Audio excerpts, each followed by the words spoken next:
I would like to just thank the noble lady Baroness Cass. That was totally compelling, and we're all going to have to read it and reread it, but I think gave us a real sense of what it would be like. Sometimes we are talking in the abstract. Anyway, in a more concrete sense, I think of this group of amendments as the workers' rights group. I think that we have to take seriously what's being asked of all the workers involved. If the bill of this kind were to be passed, all sorts of workers associated with health and social care will be expected to deliver it. What happens if that goes against their conscience?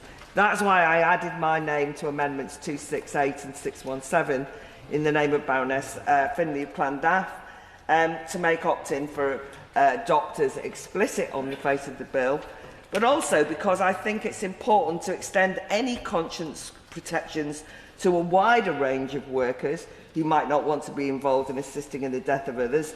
I wished to have added my name, but there wasn't room for me, to Amendment 673 in the name of Baroness Fraser of Craigmaddy. I think it's really important that all workers should be free to refuse to participate without penalty. I've also tabled my own amendment, 657. I'd like to thank Baroness Smith of Newnham and Baroness Eaton for supporting that. That is about proposing that the provision of assisting in someone's death is not regarded as a medical treatment. Now, we've heard excellent explanations of the problems with that in terms of existentially why it shouldn't be a medical treatment, and there are a range of ethical reasons for that. But for the purposes of this group, the amendment is relevant, as if assisted dying is a medical treatment, this could have practical and regulatory pressure, add pressure on particularly doctors in terms of their duties. It just seems to me that the aim of this group is quite straightforward, particularly in relation to opt-in. It's to ensure that no medical professional or related staff are forced to participate in assisted dying or forced to undergo training in assisted dying against their will. And I know that supporters of the bill are keen fans of autonomy. So it seems to me that this group is indispensable, because let's make this an autonomous, positive choice for those workers who are happy to take part in the process. The noble lady Baroness Andrews has reassured us that in the bill there will be no pressure to participate, although I think in many workplaces, unless it's made explicit in terms of opt-in, she will know that workplaces are not always places where workers' rights are given full satisfaction, let us say. But anyway, as it happens, the noble and learned Lord Faulkner actually thinks that opt-in should be on the face of the bill, because he emailed us in January to tell us that, saying, following extensive conversations with the BMA, I believe that explicitly including the words opt-in on the face of the bill would provide greater reassurance to medical practitioners. Well, I agree. I was a bit disappointed those amendments were not tabled more quickly, but they've now emerged. I'm glad to see that there's an explicit opt-in provision, but I do think it's too narrow and too exclusively just confined to coordinating doctor, independent doctor, and so on, as explained so well by the noble lady Baroness Finlay. This leaves out significant parts of the wider medical workforce, and I'm worried that for GPs, nurses and other frontline staff, they could still be mandated to participate in either assistance or training regardless of their conscientious objection. These concerns are not only about narrowly focusing on opt-in only for the coordinating or independent doctor, but also we have to consider the dangers even of only considering opt-in in relation to medical professionals. Baroness Fraser's Amendment 673 is a reminder not to leave out the plethora of staff who might well be asked to play a secondary role in assisted dying, such as those who work in care homes or prisons. Or what about the member of staff, perhaps a porter, who's asked to escort a patient to a room where an assisted death will take place. For goodness sake. Well, a bit of empathy might be helpful. Anyway, well, of course, our main focus is understandably on doctors, even nurses. But we do need to be careful that we don't assume that those with medical degrees, the professionals, are entitled to a greater respect for their consciences than other relevant workers, like porters. I've previously spoken about my qualms about the care sector being sidelined in discussions about the bill. Care England have complained that they've been under-consulted, not least in the area of opt-out, opt-in. This matters in terms of the unintended consequences of the bill. In Care England's survey of its members, 24% of providers have said staffing would be very difficult because of the likelihood of conscientious objection, speculating if forced to comply, care staff will walk out. Imagine what a tragedy, unintended consequence that would be. Only 14% reported the staff would willingly participate in the procedure. 34% reported their staff would not be willing to participate at all.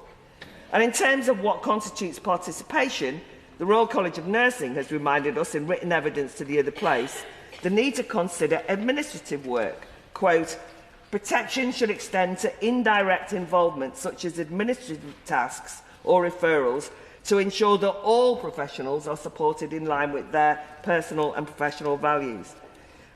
I now just want to reflect very briefly on the whole issue of training, which is so important in relation to these amendments.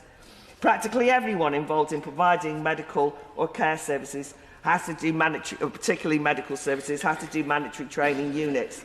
Obviously, they're studying at university, but there is, as we've heard, revalidation, there's CPD, and so on. But if a robust opt-in conscience clause doesn't cover all such training, might those who try to opt out get a career-limiting black mark against their name? Might those forced to do such training fail if they don't endorse assisted dying as a medical treatment of merit, or receive professional sanctions if they give the wrong answers? So I'm looking for a guarantee from the Noble and Learned Lord that no workers will face legal or professional repercussions, including indirect penalties of discrimination, for declining to participate in either training or the procedure. On my Amendment 657, despite the insistence when we discussed Wales last week that this is a change in criminal law, not a health bill, both the fact that the necessity to amend the constitution of the NHS and the huge changing expectation of medical ethics.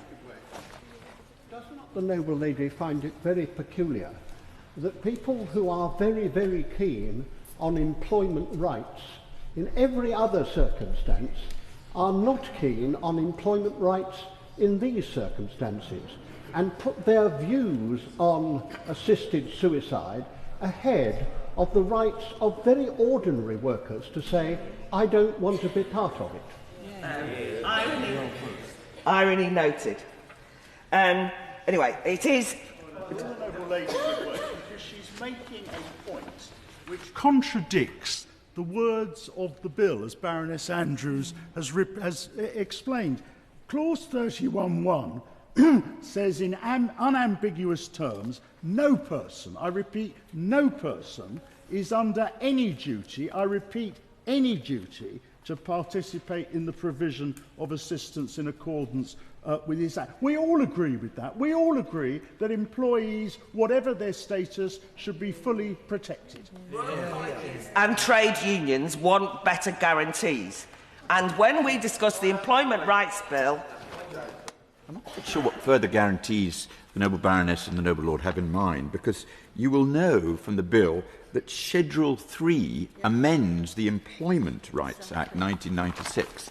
It incorporates into anybody who is being prejudiced against because they will not participate in terminal illness things. They're given every single right under the Employee Rights Act. So first of all, the idea that they're not being given the same right as everybody else is wrong. And secondly, I'm not quite sure what point the Noble Baroness is making, that there should be more rights.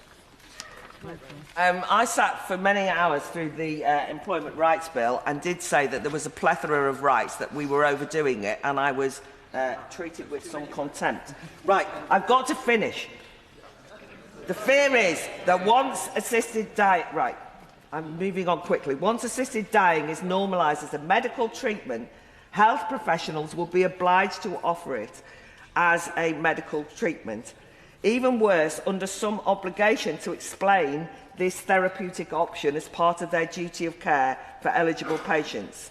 They could be held negligent for not offering this treatment against their conscience, and that would seem to be the implications of case law in terms of the Montgomery ruling that ruled all reasonable therapeutic options needed to be presented to and discussed with patients.